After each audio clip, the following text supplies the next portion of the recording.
Meet Frank. Say hi, Frank. Yeah, so, I just wanted you guys to meet him. Frank! Frank the Tank!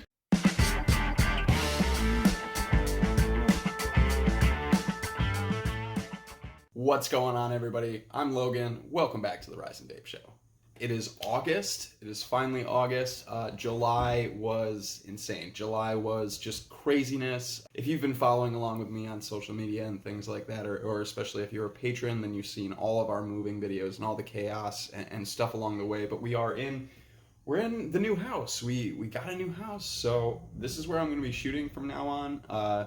Expect camera angle changes and things throughout probably the next, month until I figure out how and where I want to shoot the majority of these videos and things like that. For the most part, it'll probably be out here. This is going to kind of be like our office room here. Put up a video on Sunday, just kind of giving everybody, kind of a rundown as to what's going on here with us and some schedule changes with the show.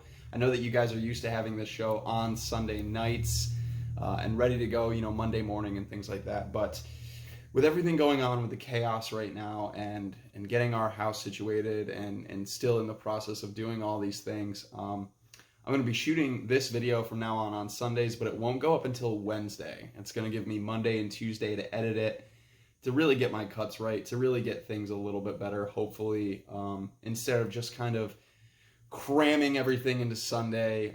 The shooting, the editing, the posting, all of it goes up on Sunday usually, and it just consumes my whole day. It just takes up the whole day, and I don't want to do that anymore. I don't want to do it anymore. So I've already talked about that in the last video, but yes, we're in the new house and expect changes, and from now on the show will be up on Wednesday. With that getting out of the way, I want to do some SmokeFree shoutouts because I've got some good ones this week. So roll that footage.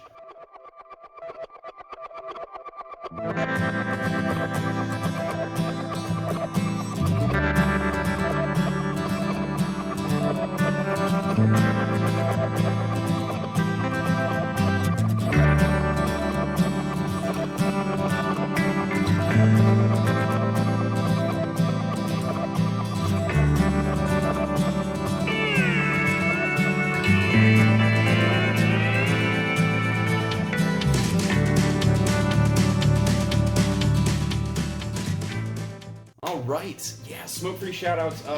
I'm just gonna shamelessly plug myself into this one. The first, August 1st, was my 2-year vapiversary, so I'm gonna give myself a SmokeFree shoutout this week. Thank you to everybody on Twitter. When I posted it, made me really feel really good about that. Made me feel really good about myself. The vape community on Twitter kind of came together, and really showed me some love there. And a lot of these other tweets, a lot of the other tweets that you saw are from people commenting on that post. So thank you to everybody out there. And that's enough about me. Let's move on to way more important people. First up, I've got Nicole Henshaw. Nicole Henshaw at NNHenshaw77 on Twitter. 1 year, 9 months. Kudos to you. Congratulations on that. You're getting so close to that 2-year vapiversary. And let me tell you, from experience, I just had my 2-year vapiversary. It feels really good. Brandon Knotts, Chunk114 on Twitter. 5 years. 5 whole years. Half a decade. Congratulations, Brandon. And you know what? A lot of these comments, people were like, oh, you won't miss it. You'll never miss it. And I'll tell you what, even if I never stop missing smoking, I'm never going back. So that's the point. I can still miss something without ever going back to it. That's okay. Anita Cooper. I think it's Sahara Snow. 7 years smoke-free. 7 goddamn years.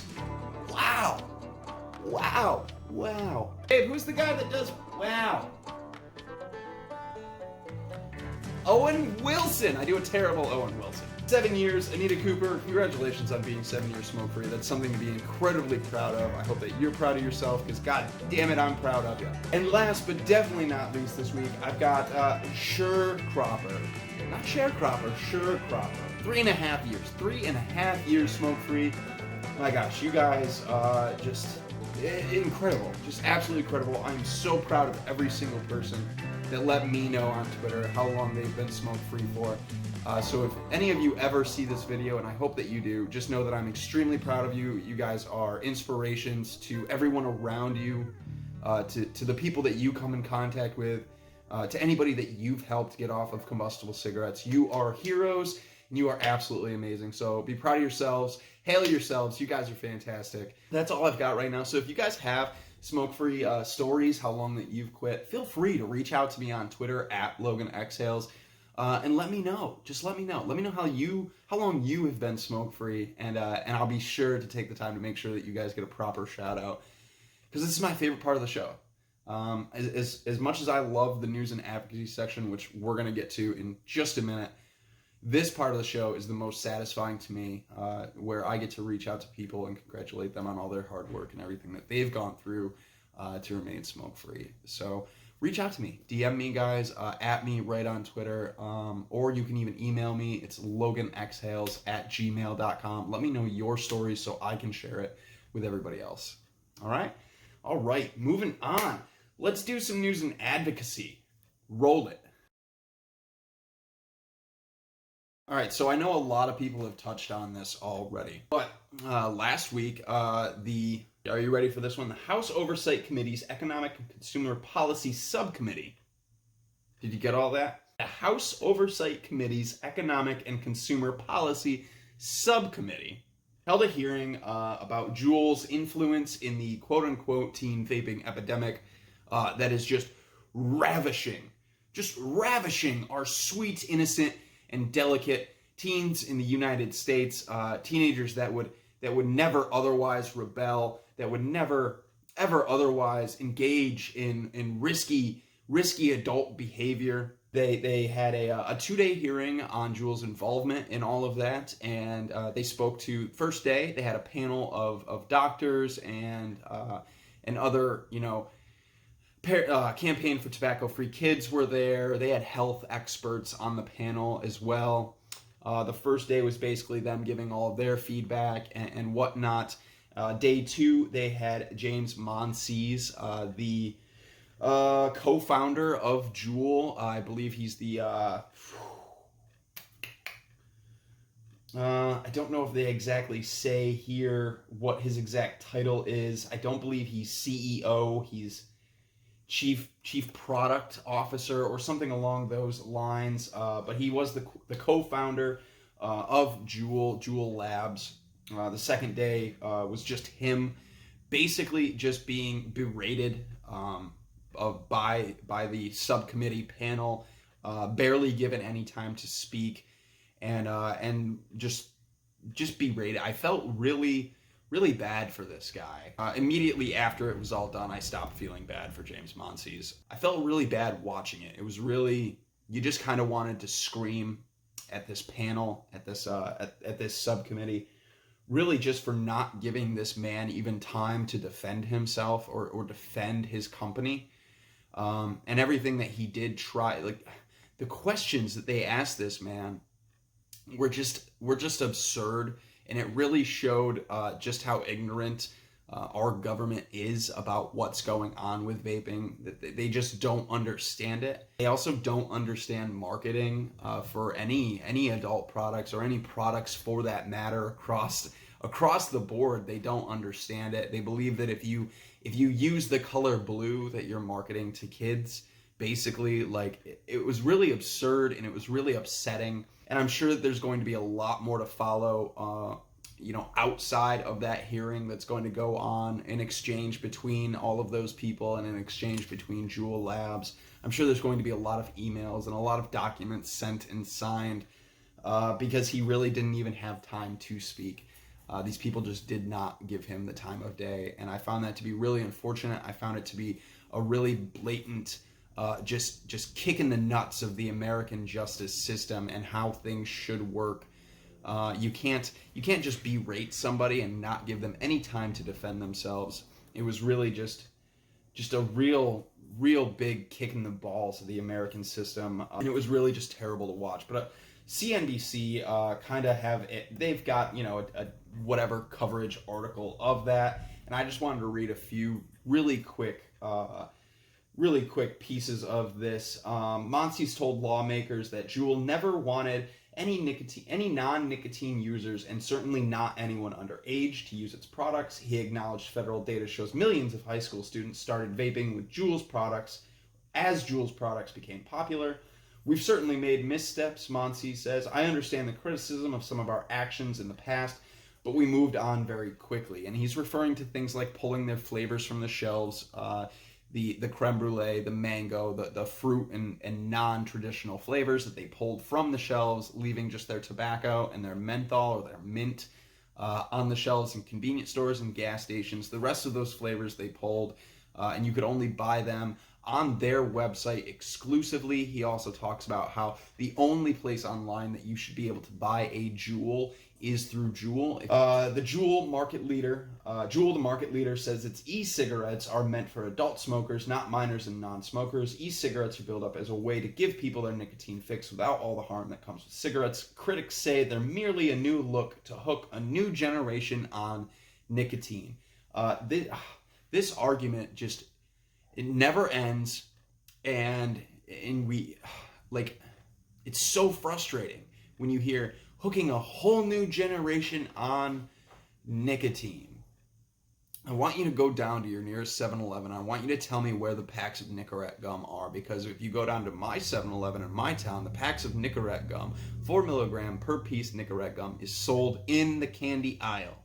It is sold with literally right across from the Snickers bar is all of the 5-hour energies and all of the stacker stuff like that. And right there, not in a case, hanging on a little rack, is just Nicorette gum. Just Nicorette gum. The same pharmaceutical grade nicotine that's in that gum is in the JUUL, obviously at different levels, but it's still the same nicotine. We hear time and time again now how terrible nicotine is, how it's brain poison and all this and that. But yet it's sold right next to the candy in some stores. So I'm not going to get too far into the science of nicotine right now. But it's definitely a red flag to be like, well, wait a minute. If nicotine is so dangerous and so poisonous, then why would anyone ever sell it next to candy? I did want to talk about this just briefly. This coming Saturday on In the Clouds with I'm That Guy Matt. I just call him Matt.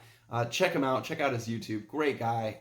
Phenomenal person. I love the shit out of Matt. So every Saturday night we do In the Clouds live on YouTube. Next Saturday, or this coming Saturday, I should say, we're going to be talking all about that JUUL hearing and diving into that a lot deeper. But I wanted to just bring it up this week just to kind of keep things fresh, keep things, keep it in your mind. And then we're going to dive in. So join that if you have questions. Join in that stream.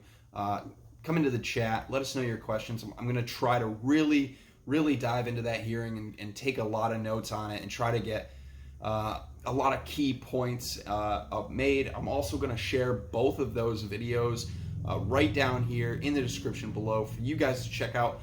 They're long. They're really long videos, but the first hour of each video is just nothing. It's just nothing happening. It's just them setting up and doing whatever. But yeah, you've probably got about 4 hours worth of hearing videos to watch. I've already watched them both all the way through. I watched a majority of both days while they were happening live. If you have the time, I would highly encourage you to watch them. It's legal jargon, and it's just hours and hours and hours of just political grandstanding and just shitting on people. But if you have the stomach for it, I highly encourage that you check it out. That's really all I wanted to do today for news and advocacy. So I think that's going to wrap up the show this week.